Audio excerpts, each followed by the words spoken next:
সবাইকে নমস্কার। সাংবাদিক বন্ধুরা, গতকাল আমাদের ক্যাবিনেট মিটিং সম্পন্ন হয়েছে। মাননীয় মুখ্যমন্ত্রী এবং মন্ত্রিপরিষদের অন্যান্য সদস্যদের উপস্থিতিতে কিছু সিদ্ধান্ত যা গ্রহণ করা হয়েছে আপনাদের মাধ্যমে আমরা রাজ্যের জনগণকে অবগত করতে চাইছি। Proposal for direct recruitment of junior engineers in rural development department. গ্রাম উন্নয়ন দপ্তর আমাদের সিদ্ধান্ত গ্রহণ করা হয়েছে গতকাল যে 198 জুনিয়র ইঞ্জিনিয়ার নিয়োগ করা হবে, সিভিল ইঞ্জিনিয়ার। তার মধ্যে ডিগ্রি 105 এবং ডিপ্লোমা 93 নম্বর, অর্থাৎ 198 জনের মধ্যে যারা ডিগ্রি করা আছে, বিটেক করা আছে, তাদের সংখ্যাটা হচ্ছে 105। তারা অ্যাপ্লাই করতে পারবে for the post of junior engineer. এবং যারা ডিপ্লোমা করেছে সিভিল ইঞ্জিনিয়ারিং, তাদের সংখ্যাটা হচ্ছে 93। ডিগ্রি এবং ডিপ্লোমা যাদের কোয়ালিফিকেশন আছে সিভিল ইঞ্জিনিয়ারিং এ, তারা জুনিয়র ইঞ্জিনিয়ার পোস্টের জন্য অ্যাপ্লাই করতে পারবে। টোটাল 198টা পোস্ট, তার মধ্যে ডিগ্রি আছে 105 এবং 93টা রয়েছে আমাদের ডিপ্লোমা। এই এক্সাম কন্ডাক্ট করবে টিপিএসসি। আরডি ডিপার্টমেন্ট থেকে গতকাল ক্যাবিনেট মেমো পেশ করা হয়েছে। কাউন্সিল অফ মিনিস্টার্স মাননীয় মুখ্যমন্ত্রীর পৌরোহিত্যে এই প্রপোজালে অনুমোদন প্রদান করেছে। আরডি ডিপার্টমেন্ট 198টা ইঞ্জিনিয়ার নিয়োগ করবে, ডিগ্রি এবং ডিপ্লোমা। ডিগ্রি 105, ডিপ্লোমা 93 এবং দুটো পোস্টই হবে জুনিয়র ইঞ্জিনিয়ারের জন্য পোস্ট। সাংবাদিক বন্ধুরা, আরেকটা গুরুত্বপূর্ণ সিদ্ধান্ত, শিক্ষা দপ্তরে approval for creation and filling up of 1566 post of teachers at elementary level and undergraduate teacher for primary level. আপনারা জানেন যে আমাদের যে বিভিন্ন বিদ্যালয়গুলো রয়েছে তাদের শিক্ষকের স্বল্পতা কিছুটা রয়েছে এবং সেটা মেটানোর চিন্তা ভাবনা মাথায় নিয়ে শিক্ষা দপ্তর থেকে আমাদের for the post of undergraduate teacher and graduate teacher সিদ্ধান্ত গ্রহণ করা হয়েছে। Post creation and filling up 1566 জনকে সেখানে রিক্রুট করা হবে, আন্ডারগ্রাজুয়েট টিচার এবং গ্রাজুয়েট টিচার 1566 জন। সম্পূর্ণটা টিআরবিটি করবে। যে টিআরবিটি আপনারা জানেন, টেটের মাধ্যমে যারা আমাদের টেট সেখানে পরীক্ষা গ্রহণ করছে টিআরবিটি, সেই টিআরবিটি যে গাইডলাইন রয়েছে সেই গাইডলাইন মোতাবেক 1566 জন আন্ডার গ্রাজুয়েট এবং আমাদের গ্রাজুয়েট টিচার সেখানে নিয়োগ করবে। গতকাল ক্যাবিনেটের মিটিং এ সেই সিদ্ধান্ত গ্রহণ করা হয়েছে।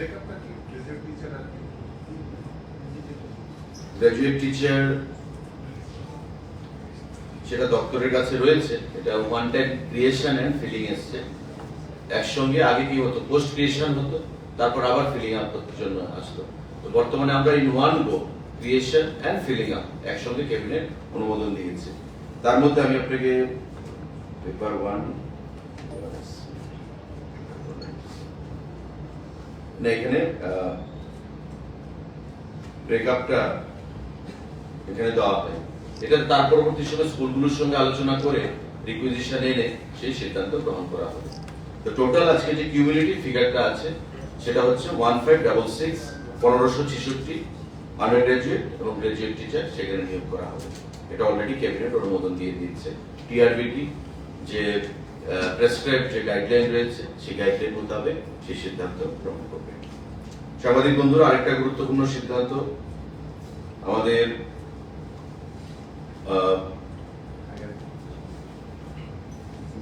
সাংবাদিক বন্ধু, আমি আপনাকে অ্যাড করে দিচ্ছি, আপনি যে ব্রেকআপটা চেয়েছেন।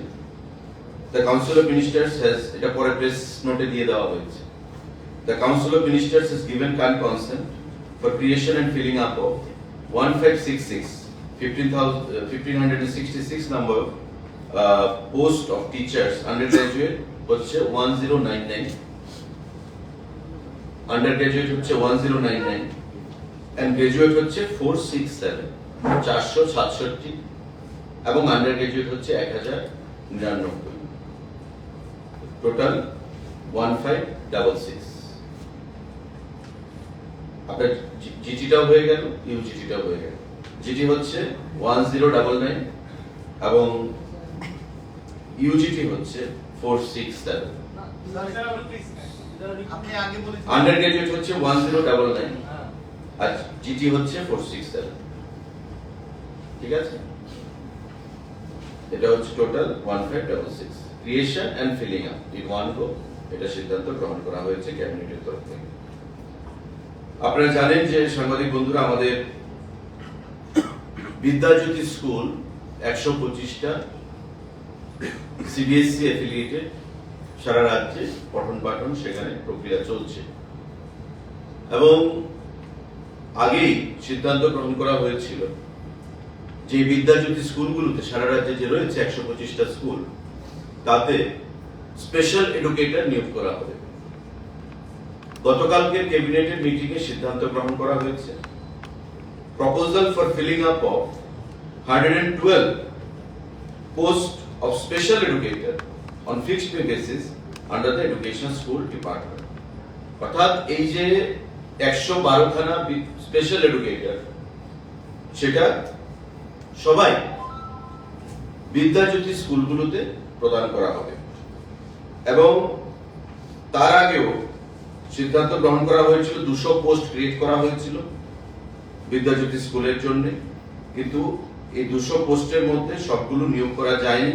গতকাল ক্যাবিনেট 112টা অনুমোদন দিয়েছে, ফিনান্স অ্যাপ্রুভাল দিয়েছে এবং ক্যাবিনেট অনুমোদন দিয়েছে মাননীয় মুখ্যমন্ত্রীর পৌরোহিত্যে এই 112 জন স্পেশাল এডুকেটর এই বিদ্যাজ্যোতি স্কুলে সেখানে নিয়োগ করা হবে আগামী দিনে।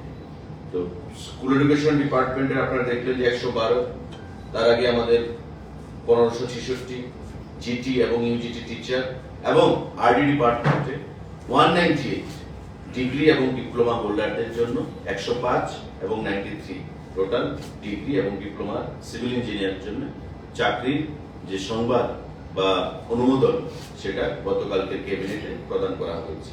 এই তিনটি গুরুত্বপূর্ণ সিদ্ধান্ত গ্রহণ করা হয়েছে চাকরির ক্ষেত্রে এবং proposal for creation of 151 number post of warder under home department, jail department A 151 John order সেখানে পোস্ট ক্রিয়েট করা হয়েছে। খুব শীঘ্রই দপ্তর থেকে সেগুলো সম্পূর্ণভাবে নিয়োগ করা হবে। এই নতুন পোস্টগুলো ক্রিয়েট হয়েছে 151 জন জেল ডিপার্টমেন্টের ওয়ার্ডার হিসেবে। তাদের আমাদের warder, WARDER, warder. Number of post of warder, male হচ্ছে 137 এন্ড ফিমেল হচ্ছে 40। মেল হচ্ছে 137 আউট অফ 151, মেল হচ্ছে 137 এবং ফিমেল হচ্ছে 40। এই টোটাল 151 ওয়ার্ডার তারা তাদের পোস্ট ক্রিয়েট হয়েছে। দপ্তর থেকে আগামী দিনে খুব শীঘ্রই আবার ফিলিং আপের অনুমোদন নিয়ে ফিনান্স থেকে তাদেরকে অনুমোদন দেওয়া হবে। তো এই গুরুত্বপূর্ণ সিদ্ধান্তগুলো চাকরির ক্ষেত্রে গতকালকে ক্যাবিনেটের মিটিং এ ছিল। খুব শর্ট ক্যাবিনেট ছিল, বিস্তারিত আমাদের এজেন্ডা খুবই কম ছিল, 10টা এজেন্ডা ছিল। 10টা এজেন্ডার মধ্যে 4টা এজেন্ডাই সেখানে চাকরি সম্পর্কিত। তো আপনাদের মাধ্যমে রাজ্যের যুব সমাজ, রাজ্যের জনগণকে আমরা অবগত করলাম। সাংবাদিক বন্ধুদের যদি এই বিষয়ে কোনো প্রশ্ন থাকে। স্পেশাল এডুকেটরের যে আগে 200 পোস্ট ক্রিয়েট করা হয়েছিল, তার মধ্যে কিছু ফিল আপ হয়নি, আপনি সেই ব্যাকলগটাও কি অ্যাড হবে এবার? না, আজকে যেটা বলে গতকালকে যেটা সিদ্ধান্ত হয়েছে 112, আমি বলেছিলাম পোস্ট ক্রিয়েট হয়েছিল কিন্তু রিক্রুটমেন্টটা প্রসেস চলছিল, তো নতুন করে 112টা আবার অনুমোদন দিয়েছে। আপনি জানেন যে নিশ্চয়ই একবার যখন পোস্ট ক্রিয়েট হয়, যদি 1 বছরের মধ্যে সেটা ফিল আপ না হয়, সেটা ল্যাপস হয়ে যায়, তারপর এটাকে আবার রিভ্যালিডেট করতে হবে, নতুন করে রিক্রিয়েট করতে হবে। এবং যেহেতু আগে ক্রিয়েশন ছিল, সেখানে এখন ফিলিং আপ অ্যাকশনকে নিয়ে 112 জনকে আমরা খুব শীঘ্রই তাদেরকে রিক্রুটমেন্ট করা হবে। 2022 সালের বেশ কয়েকজন ছাত্রছাত্রী ক্যাট 1 এবং ক্যাট 2 তারা ক্লিয়ার করে নিয়েছে। তাদের নিয়োগের ক্ষেত্রে গতকাল ক্যাবিনেটে কোনো সিদ্ধান্ত হয়েছে কি স্যার এই বিষয়টা নিয়ে? না, সে বিষয়ে কোনো সিদ্ধান্ত হয়নি। দেখুন, আমি বলছি, আমি গভর্নমেন্টের স্পোকসম্যান। ক্যাবিনেটে যা সিদ্ধান্ত গৃহীত হবে সেই বিষয়ে আমি আপনাদেরকে অবগত করবো, এটাই আমার দায়িত্ব। কিন্তু ডিপার্টমেন্ট রিলেটেড কোনো বিষয় যদি থাকে, সেটা আপনি দপ্তরের মন্ত্রী বা দপ্তরের ডাইরেক্টর বা সেক্রেটারির সঙ্গে আলোচনা করে নেবেন। সেই এখতিয়ার আমার নেই অন্য দপ্তর নিয়ে কথা বলবো, unless and until I am asked for. যতক্ষণ না পর্যন্ত আমাকে বলা হচ্ছে ততক্ষণ আমি এটা বলতে পারি না, ঠিক আছে? তাই ক্যাবিনেটের সিদ্ধান্ত সম্পর্কিত বিষয়ে আমি আপনাদেরকে অ্যাডভাইস করব। I am officially interested for that, আমি সেটা আপনাদেরকে বলবো। আমার কোশ্চেন আপনার দপ্তরে পুরো গাড়ি স্ক্র্যাপিং নিয়ে আজকে গাড়ি কি আপডেট কি আছে বা কি পরিস্থিতি? এটা প্রজ্ঞা ভবনে আমাদের ওয়ার্কশপ চলছে, আমি তার উদ্বোধন করেছি এবং আলোচনাও করে এসেছি। আপনারা জানেন যে স্ক্র্যাপিং পলিসি 2021 সালে ভারতবর্ষের সরকার গ্রহণ করেছে। তার স্পিরিটটা হচ্ছে 15 বছর পুরনো যে সরকারি গাড়িগুলো, যে গাড়িগুলো থেকে এমিশন ধোঁয়া বের হয় এবং এগুলো পরিবেশকে সেখানে নির্মল আমরা রাখতে চেষ্টা করি, পরিবেশকে কলুষিত করে, পলিউটেড করে, এবং এতে করে মানুষের রোগ সেখানে বৃদ্ধি পাচ্ছে। এবং এই গাড়িগুলোকে স্ক্র্যাপ করে সেই গাড়িগুলোর মাকে নতুন গাড়ির মাধ্যমে রিপ্লেস করা, সেটাই হচ্ছে কেন্দ্রীয় সরকারের সেখানে উদ্দেশ্য। এবং এটা 2021 সালে ভারতবর্ষের মিনিস্টার অফ রোড ট্রান্সপোর্ট, যিনি মিনিস্টার নীতিন গডকরি জি, উনি লোকসভায় পেশ করেছেন। এবং পরবর্তী সময় সমস্ত রাজ্যগুলোকে বলা হয়েছে যে এই স্ক্র্যাপিং পলিসি সেখানে ফলো করার জন্য। আমাদের রাজ্য স্ক্র্যাপিং পলিসির ড্রাফট চলছিল, রাজ্যগুলোকে বলা হয়েছে নিজেরা ড্রাফট তৈরি করতে, in conformity with the government of India. আমরা গভর্নমেন্ট অফ ইন্ডিয়ার সঙ্গে লাইন রেখে তাদের নমুনাকে ফলো করে আমরাও ড্রাফট করেছি এবং এটা গত ক্যাবিনেটের আগের ক্যাবিনেটে অনুমোদন পায়। এবং সেই স্ক্র্যাপিং পলিসি আমরা সরকারের যতগুলো দপ্তর রয়েছে, প্রায় 412টা গাড়ি, প্রতিটা দপ্তরে টোটাল 412টা গাড়ি সেই স্ক্র্যাপিং পলিসিতে আওতায় আসবে, যেগুলোর বয়স 15 বছরের বেশি হয়ে গেছে। আজকে প্রজ্ঞা ভবনে আমাদের transport secretary, transport commissioner, minister হিসেবে আমিও সেখানে ছিলাম, এবং লাইন ডিপার্টমেন্টের বিভিন্ন আধিকারিকদেরকে নিয়ে। কারণ এই যে 412টা গাড়ি, সেটা তো বিভিন্ন দপ্তরের মিলিয়ে এই 412টা গাড়ি সংখ্যাটা আরো বাড়তে পারে, যাদের বয়স 15 বছরের বেশি। তো তাদেরকে বলা হচ্ছে যে তোমরা আগে আপনারা বিষয়টা বুঝুন, যদি কোনো কোশ্চেন থাকে, কোয়ারিজ থাকে, সেগুলো ইন্টারেকশন করুন, এক্সপার্টরা আছে। এবং যারা এই স্ক্র্যাপিং পলিসিটাকে ইমপ্লিমেন্ট করবে, এমএসটিসি, এটা ভারতবর্ষের স্টিল কোম্পানির মানে মিনিস্ট্রি যে রয়েছে, সেই স্টিল অথরিটি অফ ইন্ডিয়া, সেই মিনিস্ট্রির আন্ডারে এই এমএসটিসি, এটা একটা নবরত্ন কোম্পানি। এমএসটিসি কে ভারতবর্ষের সরকার দায়িত্ব দিয়েছে এই স্ক্র্যাপিং পলিসিটাকে ইমপ্লিমেন্ট করতে। তো তাদের প্রতিনিধিরাও আজকে আমাদের এই ওয়ার্কশপে রয়েছে, আমাদের বিভিন্ন লাইন ডিপার্টমেন্টের আধিকারিকরা রয়েছেন, তারা ব্যাপারটা ভালো করে বুঝবে। যদি কোনো কোয়ারিজ, কোশ্চেন থাকে, তারা জিজ্ঞাসা করবে টেকনিক্যাল পার্সনদেরকে। এবং আমি আশা করব আমাদের প্রধানমন্ত্রী মোদীজি বা ভারতবর্ষের সরকারের যে উদ্দেশ্য, যে কার্বন মনোক্সাইডের যে গ্যাস যেগুলো বের হয় আমাদের পুরনো গাড়িগুলো থেকে, এবং মানুষের স্বাস্থ্য রক্ষার ক্ষেত্রে যেগুলো খুব ক্ষতিকারক, সেই জিনিসগুলো কথা মাথায় রেখে আমাদের 15 বছরের পুরনো যে গাড়িগুলো, সেগুলো স্ক্র্যাপিং এর জন্য তারা সহযোগিতা করবে। এবং প্রাইভেট যে ভেহিকেলগুলো, সেগুলো অপশনাল রাখা হয়েছে। যদি কোনো প্রাইভেট ভেহিকেল ওনার মনে করেন যে আমার গাড়ির বয়স 20 বছর হয়ে গেছে, আমি সেটা স্ক্র্যাপ করব, তবে ট্রান্সপোর্ট দপ্তরের সঙ্গে যোগাযোগ করতে পারেন।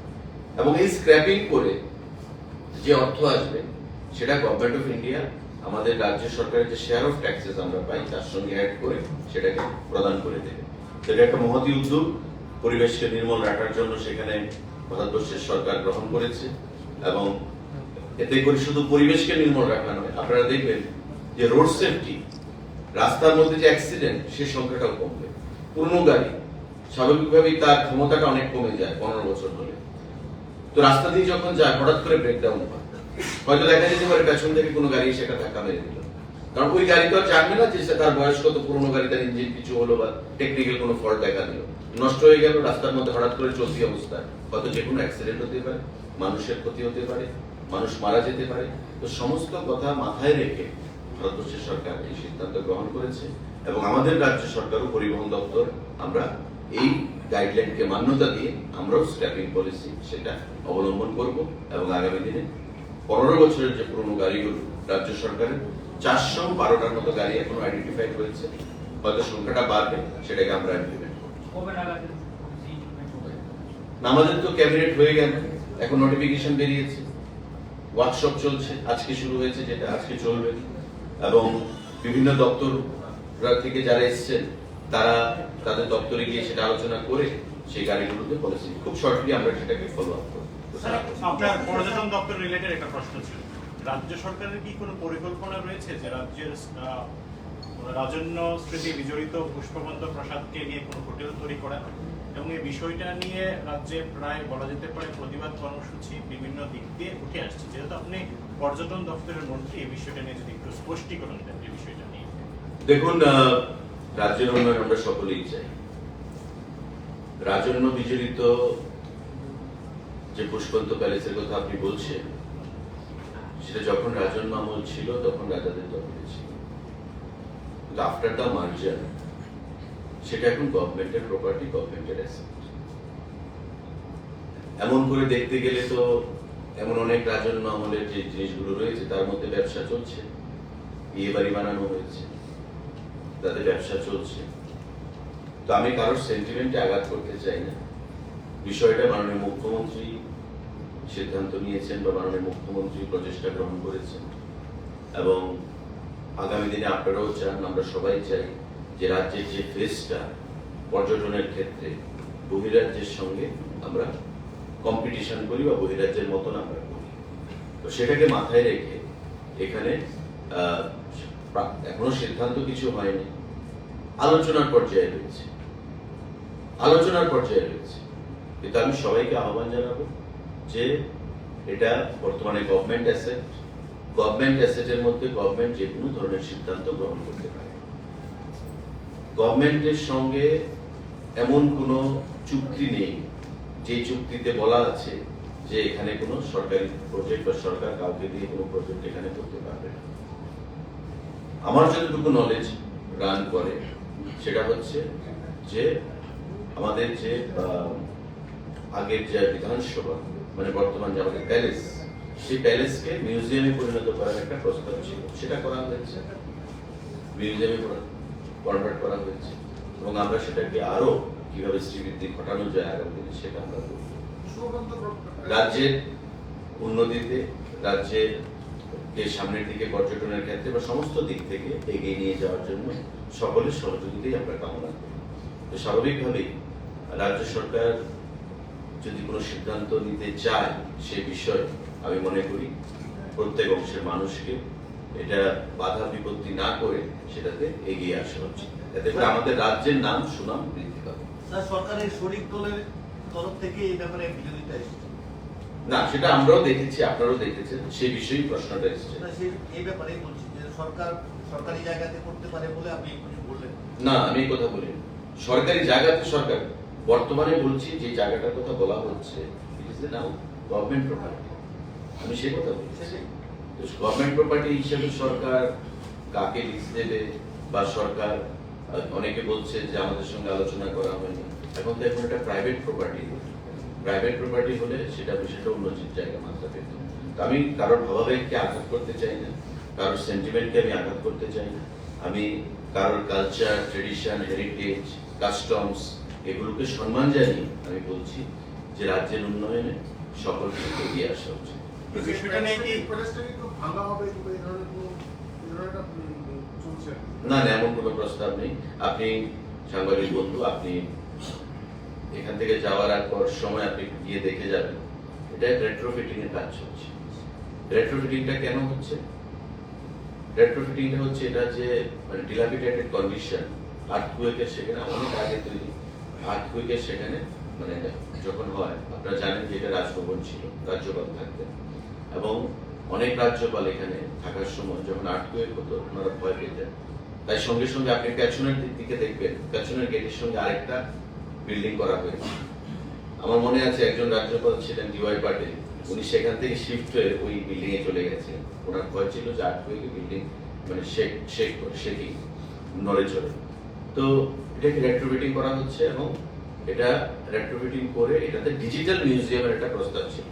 কিন্তু ডিজিটাল মিউজিয়াম, আর যেখানে অলরেডি একটা মিউজিয়াম আমাদের রয়েছে, আমাদের উজ্জ্বল প্যালেস, তো সেখানে ডিজিটাল মিউজিয়ামের কনসেপ্ট এখানে চলবে না।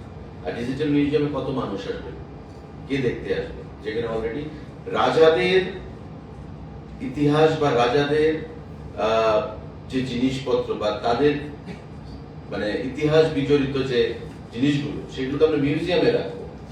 তো মিউজিয়ামে আমরা রাখছি, সেটাকে আমরা বিশালভাবে সেই মিউজিয়ামকে আমরা পরিচালনা করছি, আরো আগামী দিনে করব। তাই আপনাদের যেটা প্রশ্ন, যেটা ভাঙার যে কোনো পরিকল্পনা, ভাঙার কোনো পরিকল্পনা নেই, কারণ এটাই তো আমাদের মানে হেরিটেজ বিল্ডিং ফেস, এটাকে ভেঙে আমাদের কি লাভ হবে? যাই হোক, কারোর স্মৃতিতে, কারোর মানে সেন্টিমেন্টে, কারোর কালচার, ট্রেডিশন, তাতে আমাদের আঘাত করার কোনো চিন্তা ভাবনা, মানসিকতা নেই। আমরা সম্মান জানিয়েই বলছি সেই সমস্ত জিনিসগুলোতে যে রাজ্যের উন্নয়নে আপনারা এগিয়ে আসুন, প্রত্যেকে এগিয়ে আসুন। এটা একটা সিদ্ধান্ত যদি হয়, সেটাকে প্রত্যেকে স্বাগত জানানো উচিত। এজ এ ত্রিপুরাবাসী হিসেবে আমরা প্রত্যেকে কমন সিটিজেন হিসেবে রাজ্যে আমরা চাই রাজ্যে ভালো জিনিস আসুক, রাজ্যের ফেসটা বিশ্বের দরবারে চায়। আজকে আপনি দেখুন পার্শ্ববর্তী রাজ্যে, আমাদের সিকিমে, আমাদের মেঘালয়ে, আমাদের আসামে আজকে কত মানে ডেভেলপমেন্ট হয়ে গেছে। কিন্তু আমাদের কিছু বন্ধা রাজনীতি, বন্ধা চিন্তাধারা, আমরা কিছু একটা জিনিস থেকে লিমিটেশন থেকে উপরে উঠতে পারি না। সেই জিনিসগুলো থেকে যদি আমরা উপরে উঠতে না পারি, তবে আমরা আগামী দিনে এগিয়ে যেতে পারবো না। তো আমি with all sincerity and respect to everyone, আমি এটাই আহ্বান জানাবো যে আপনারা রাজ্য সরকারের যে প্রচেষ্টা, সেটাকে স্বাগত জানান, সহযোগিতা করুন, যাতে আগামী দিনে রাজ্য সরকারের যে উন্নয়নের দিশায় কাজ করছে, সেটাতে আমরা সফলতা লাভ করতে পারি। এখনো আলোচনার পর্যায়ে রয়েছে, এমন কিছু ফাইনাল শেপ নেই। ক্যাবিনেটে কি এটা নিয়ে আলোচনা হয়েছে? No discussion in cabinet as of now. এই ব্যাপারে কোনো লিখিত প্রস্তাব এসেছে কোনো পার্টি তরফে যারা করতে চায়? লিখিত প্রস্তাব দেখুন, আপনি প্রস্তাব এলেই তো আপনি আমার সঙ্গে আলোচনা করবেন। আমি তো বললাম যে আলোচনার পর্যায়ে রয়েছে, সমস্ত জিনিসটাই আলোচনার পর্যায়ে রয়েছে। এখনো কোনো মেমোরেন্ডাম অফ আন্ডারস্ট্যান্ডিং, এগ্রিমেন্ট, যেটাই করতে হবে দু পার্টির মধ্যে, এমন কিছুই হয়নি, আলোচনার পর্যায়ে রয়েছে। তো আলোচনার পর্যায়ে সকলে জেনেছে, সবাই জেনেছে। এখন এটাকে অনেকে মনে করছে যে আমার সেন্টিমেন্টে আঘাত করা হয়েছে, আমাকে জিজ্ঞাসা করা হয়নি। তো আমি আবারও বলবো যে আমরা সবাই জানি now it's a government property. তো গভর্নমেন্ট প্রপার্টি হিসেবে গভর্নমেন্ট যে কোনো সিদ্ধান্ত গ্রহণ করতেই পারে। তো সে বিষয়ে কারোর সেন্টিমেন্টে আঘাত করার কোনো বিষয় নেই। তারপর আলোচনা করা যেতে পারে, মাননীয় মুখ্যমন্ত্রী সে বিষয়ে আলোচনা করবেন, যদি প্রয়োজন হয় মাননীয় মুখ্যমন্ত্রী সে বিষয়ে সিদ্ধান্ত নেবেন। আচ্ছা, আরেকটা বিষয়, আপনার ডিপার্টমেন্টে মাতাবাড়ি রেপ্লিকের জন্য 97 কোটি টাকা দিয়েছে, এটা আমাদের বিশাল অ্যাচিভমেন্ট আমি বলবো। আমি প্রায়ই আপনাদেরকে বলি যে আমাদের মাননীয় প্রধানমন্ত্রী, আমাদের রাজ্যের মাননীয় মুখ্যমন্ত্রী এবং আমি পর্যটন দপ্তরের মন্ত্রী হিসেবে এটা একটা স্বপ্ন যে আমি 2 বছরের মধ্যে রাজ্যের পর্যটনটাকে একটা অন্য মাত্রায় নিয়ে যাওয়ার চেষ্টা আমরা করি, এবং সেই দিশায় একটা লং টার্ম পার্সপেক্টিভ নিয়ে, সুদূর প্রসারী একটা পরিকল্পনা নিয়ে আমরা এগিয়ে যাচ্ছি। এতে করে বিগত দিনে অনেকবার আপনারা সাংবাদিক বন্ধুরা যারা আছেন, তাদেরকে আমরা বলেছি কোথায় কত কোটি টাকার ইনভেস্টমেন্ট আমাদের হচ্ছে বা কাজ হচ্ছে। Already work is in progress রাজ্যের বিভিন্ন প্রান্তে। শক্তিপীঠের যে প্রজেক্ট, সেটা আপনি জানেন যে একবার আলোচনা হয়েছিল আমাদের সরকার আসার পরে, কিন্তু সেটা সামনের দিকে এগোয়নি। এবং পরবর্তী সময় 2023 সালে সরকার গঠনের পর পর্যটন দপ্তরও আমার কাছে দেওয়া হয়েছে। আমরা কথা বলেছি কেন্দ্রীয় সরকারের সঙ্গে, কথা বলে বন্দোয়ারের যে ল্যান্ডটা, যে জায়গাটা রয়েছে, সেই জায়গাটাও ট্যুরিজমের নামে আনা হয়েছে। ট্যুরিজমের নামে এনে দিল্লিতে কথা বলে রিপিটেডলি আমরা আধিকারিকরা বসে রিভিউ মিটিং করে আমাদেরকে তারপর বলা হলো আমাদের ইচ্ছা দিয়ে যে ঠিক আছে তোমরা কনসেপ্ট নোট পাঠাও। কনসেপ্ট নোট যখন আমরা পাঠালাম, তারপর আমাদেরকে বলা হলো যে টোটাল কনসেপ্ট নোট পাঠাও। তারপর একটা ভিডিও কনফারেন্স হলো, কেন্দ্রীয় মন্ত্রী গজেন্দ্র সিং জি শেখাওয়াত, আমাদের ট্যুরিজম মিনিস্টার, ওনার সেক্রেটারি, অন্যান্য আধিকারিকদের সঙ্গে, এবং এই ভিসিতে আমিও ছিলাম ত্রিপুরা থেকে আগরতলা।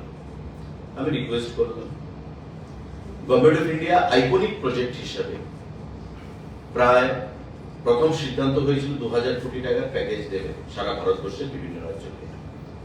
তারপর সেই টাকাটা বাড়ানো হয়, বাড়িয়ে আমাদেরকে বলা হলো যে তোমরা 3টা project Pathao in order of preference. তোমরা 3টা প্রজেক্ট পাঠাও এবং 15ই অক্টোবরের মধ্যে অবশ্যই ডিপিআর জমা দিতে হবে। যেদিন আমাদের ভিসি হলো সেদিন ছিল 9 তারিখ, আমার মনে আছে 9 তারিখ কি 10 তারিখ। বলছে যে 15ই অক্টোবরের মধ্যে, পুজোর আগে, পুজোর প্রাককালে, পুজোর ঠিক 2-3 দিন আগে 15ই অক্টোবরের মধ্যে অবশ্যই ডিপিআর জমা দিতে হবে যদি প্রজেক্ট পেতে হয়। সঙ্গে সঙ্গে আমি সেদিন সেক্রেটারি ট্যুরিজম, ডাইরেক্টর ট্যুরিজম, সবাইকে ইঞ্জিনিয়ারদেরকে নিয়ে বসে আমরা খুব তড়িঘড়ি করে ডিপিআর বানিয়েছি। একটা ডিপিআর আপনি জানেন তৈরি করতে কয়েক মাস লেগে যায়। 1 সপ্তাহের মধ্যে ডিপিআর বানিয়েছি। ডিপিআর বানিয়ে 100 কোটি টাকার প্রজেক্টের প্রপোজাল আমরা পাঠিয়েছি দিল্লিতে। নির্মহলকে নিয়ে 75 কোটি টাকার একটা প্রপোজাল আমরা পাঠিয়েছি দিল্লিতে। আরেকটা প্রপোজাল, 3টে প্রপোজাল আমরা পাঠিয়েছি। 1 নম্বরে আমরা আমাদের যে শক্তিপীঠ যেটা স্যাংশন পেয়েছে সেটা প্রপোজাল রেখেছিলাম। এবং কেন্দ্রীয় সরকার ট্যুরিজম দপ্তর, আমি ধন্যবাদ জানাবো মাননীয় গজেন্দ্র সিং শেখাওয়াত জিকে, যিনি পর্যটন এবং কালচার ডিপার্টমেন্টের মিনিস্টার। উনি তাতে সম্মতি দিয়েছেন এবং আমার সঙ্গেও গত পরশুদিন গুয়াহাটিতে দেখা হয়েছে, আমি কথা বলেছি এবং সেদিনই উনি আমাকে বলেছেন যে we have decided to give approval, আমরা স্যাংশন, এবং কালকেই অর্ডারটা চলে এসেছে।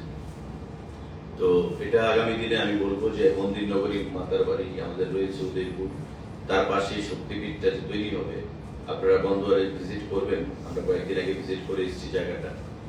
অমরপুরের রাস্তাটা যে যায়, পলিটেকনিক একটা রয়েছে সামনে গিয়ে, তার ঠিক অপোজিটে এই রাস্তা, মানে জায়গাটা আমরা ইয়ারমার্ক করেছি। সেখানে আগামী বছর 2-এর মধ্যে আমরা আশা করি সেটাকে তৈরি করতে পারবো এবং মানুষের জন্য পর্যটনের ক্ষেত্রে একটা নতুন অধ্যায় আমরা খুলতে পারবো।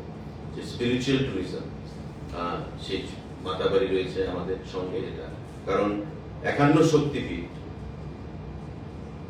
আমার নয় শুধু, এখানে আপনাদের কারোরই জীবদ্দশায় 51 শক্তিপীঠ ভ্রমণ করা সম্ভব হবে বলে আমি মনে করি।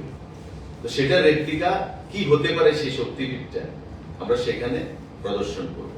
তার বাইরে সেখানে অন্যান্য অ্যারেঞ্জমেন্ট থাকবে, থাকা খাওয়ার বন্দোবস্ত থাকবে। তো সেই বিষয়টা আমরা করতে চাইছি।